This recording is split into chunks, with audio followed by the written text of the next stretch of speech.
अस्सलाम वालेकुम दोस्तों, मैं मेज़बान एक बलोच अज तो थल दे छोटे किसानों की काश्तकारी दिखाने हैं किमें वो करेंदे आप पाशी छोटे छोटे बोर उन्हें लाए हुए ते अपना आप पाशी का एक मुख्तसर जिहा सिस्टम बनाया हुआ है।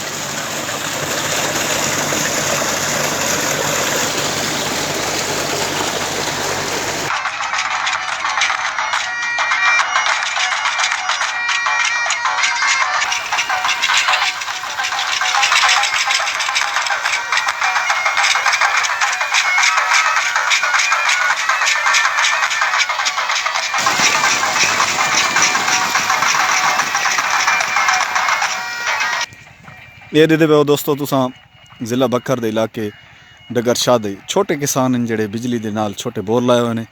बड़ी खूबसूरत आपाशी करेंदे हैं, किसी किस्म की कोई टेंशन का नहीं। डीजल दी जेड़ा कोई मुख्तसर बिजली का बिल आंदा है उस दे जरिए काश्तकारी का अमल मुकम्मल करेंदे। क्या खूबसूरत इन्हां दा सेटअप है।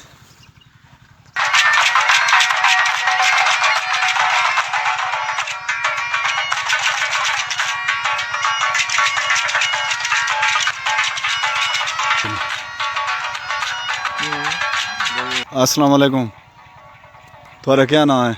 अब्दुर्रहमान। ये तो बड़ा खूबसूरत छोटा जरा बोर लाया हुआ है। इनके उत्ते कितना बिल आवेंदा? तकरीबन 2500-2700 बिल आवे महीने का। कितनी जमीन इस दे उत्ते जे पिलांदे हो? छोटे तकरीबन 2 एकड़। 2 एकड़?